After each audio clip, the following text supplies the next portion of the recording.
Écoutez le monde vétérinaire autrement sur Veto Micro, un podcast produit par Thémavet. Bonjour, je suis Sophie Wilforn, vétote multicasquette, et je me suis fixée comme mission l'amélioration du quotidien des vétérinaires. Et moi je suis Marine Slove, vétérinaire touche à tout, journaliste, consultante et cofondatrice de Veto Job. Bienvenue sur le podcast qui rend la parole aux vétérinaires. Grâce à ce média, nous pouvons enfin livrer notre regard sur la profession. Un regard qui nous est propre, même s'il diffère parfois de la version idéalisée bien ancrée dans l'imaginaire collectif. Vous entendrez ici des consoeurs et confrères, praticiens ou non, se confier sur une tranche de leur existence et interroger leur quotidien de vétérinaire. Nous avons voulu ici nous raconter tels que nous sommes, parler de notre rapport au métier bien sûr, mais aussi et avant tout de notre rapport à la vie. Ici pas de tabou, pas de langue de bois et surtout pas de culpabilité. Vous êtes ici chez nous, mais surtout, vous êtes ici chez vous. Belle écoute. Bonjour à toutes et à tous. Je fais ce tout petit épisode, qui est l'épisode 0, qui est plutôt un pilote, pour vous expliquer la genèse de ce projet et la démarche qu'on a, Sophie et moi, avec ce podcast. Alors j'avais déjà fait cet exercice en mai dernier, avec le lancement. Là on est en janvier 2023 à l'heure de cet enregistrement, et on n'était pas totalement satisfaite du résultat avec Sophie, pour la simple et bonne raison que je pense qu'on savait pas encore exactement où on voulait aller à ce moment-là. Et en plus, Thémavet n'existait pas encore, donc c'était plus difficile de raccrocher les wagons. Alors qu'à cela ne tienne, maintenant on sait exactement où on veut aller, donc c'est le bon moment pour réenregistrer ce pilote. Alors pour la petite histoire, Sophie et moi on s'est rencontrés il y a quelques années, par le biais de projets qui avaient des connexions, des synergies entre eux. On a découvert qu'on avait quelques points communs dans notre parcours. Sophie, elle aime bien dire qu'on est des vétotes multicasquettes et c'est vrai que ça nous définit pas trop mal. On a toutes les deux été praticiennes, majoritairement en équine. Sophie plus longtemps que moi quand même. On a aussi travaillé pour des grandes entreprises. On est aussi deux entrepreneurs et on est toutes les deux passionnées de podcasts. On est des consommatrices assidues et Sophie avait déjà créé des podcasts auparavant.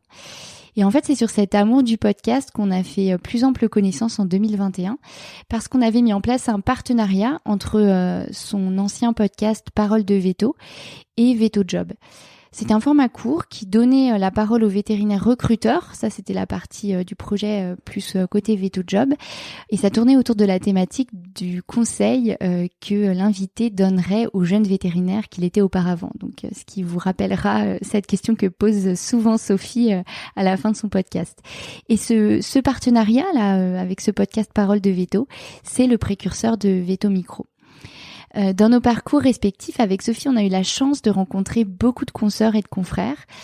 Du coup, on a tout simplement pu échanger avec beaucoup d'entre vous. On a beaucoup écouté, on a beaucoup appris et on avait envie de partager toutes ces histoires, toutes ces analyses dans un endroit dédié. Et évidemment, le podcast, c'était le média idéal pour ça. Parce qu'il y a une forme d'intimité, ça se glisse dans les oreilles. Et l'audio, c'est une manière de s'immerger autrement dans notre monde vétérinaire. En plus, ça a un côté pratique parce qu'on peut écouter des podcasts partout, même en faisant autre chose, en faisant, la cuisine, le ménage, pendant un trajet en voiture. Et notre objectif, c'était de donner la parole aux vétérinaires, mais on pourrait même dire de leur rendre, puisque cette parole, elle nous a quelque peu été confisquée, à nous qui faisons le plus beau métier du monde et qui n'avons pas le droit de remettre cette évidence en question. Donc l'idée, c'était vraiment d'arrêter d'attendre qu'on parle de nous à notre place. On connaît tous les émissions de télé sur les vétérinaires qui sont fréquentes, qui donnent une image aseptisée et partielle de la profession et qui contribuent à une vision idéalisée de notre métier et in fine qui finissent par accentuer le décalage entre la projection du métier idéal par les jeunes vétérinaires et la réalité, c'est-à-dire le quotidien sur le terrain. Et ça, avec toutes les conséquences que ça engendre, aussi bien à l'échelle individuelle qu'à l'échelle collective. Et on voulait permettre aux vétérinaires de parler pour eux-mêmes et de donner leur vision de la profession et du métier de l'intérieur. Et on voulait aussi montrer comment nos vies professionnelles et personnelles s'imbriquent l'une dans l'autre avec des événements de vie, que ce soit des rencontres, des naissances, parfois des accidents de la vie ou des maladies. Et c'est pour ça qu'on a choisi un format long, pour pouvoir aller au fond des choses et traiter des sujets dans toute leur complexité. Et puis, il y a un petit côté qui nous plaît bien dans le format, c'est le fait que ça aille à contre-courant de notre époque où le temps s'est beaucoup accéléré. Le podcast, ça permet de se soustraire au vide et au silence, mais en échappant à la frénésie habituelle des informations. Ça appelle une écoute active, dans l'intimité, dans la douceur un peu feutrée du casque, et ça aide à résister un petit peu, juste ce qu'il faut à cette époque où tout va trop vite.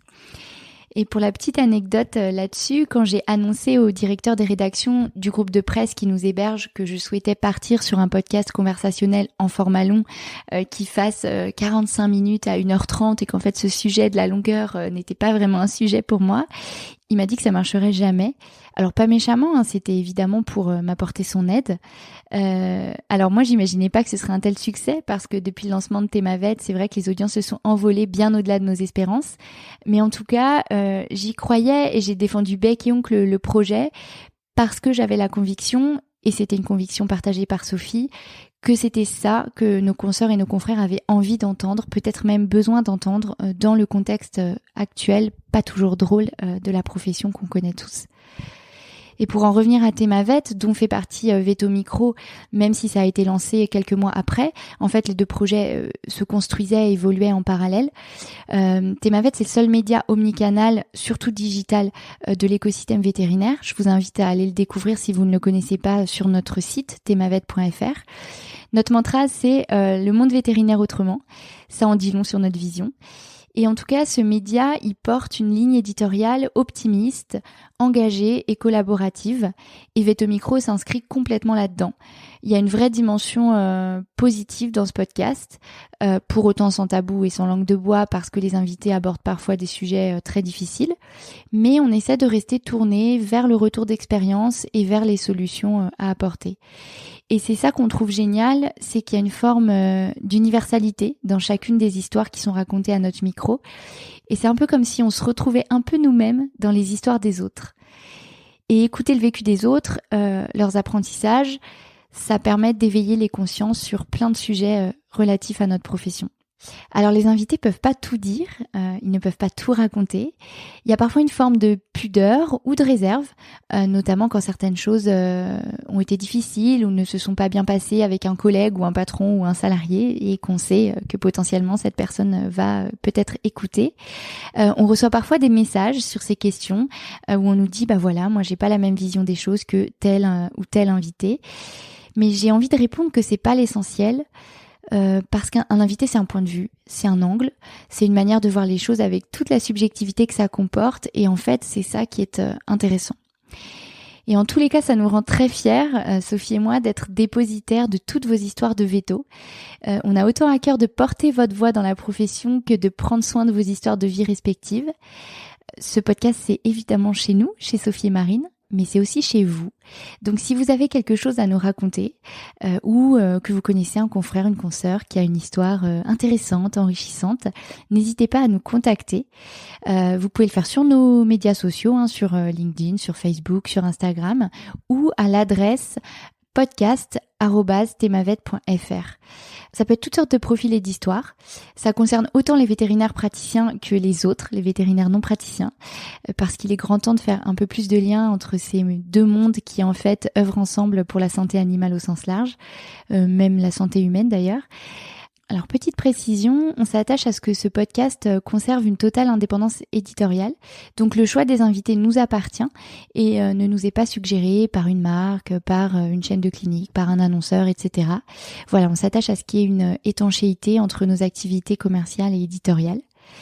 Vous pouvez aussi nous contacter pour toute critique constructive pour faire évoluer ce podcast. On les lira avec grand plaisir. Et dernière chose, aidez-nous à porter cette parole. Faire vivre un podcast dans la durée, au sens économique du terme notamment, c'est difficile. Donc on a besoin de vous pour passer le mot, parce qu'on a besoin d'audience. Même si elle est déjà très belle aujourd'hui, on peut encore la développer. Et si vous aimez, surtout, mettez-nous des étoiles, des pouces vers le haut, partagez à vos amis, sur vos réseaux sociaux et parlez-en autour de vous. À très vite pour écouter le monde vétérinaire autrement sur Veto Micro.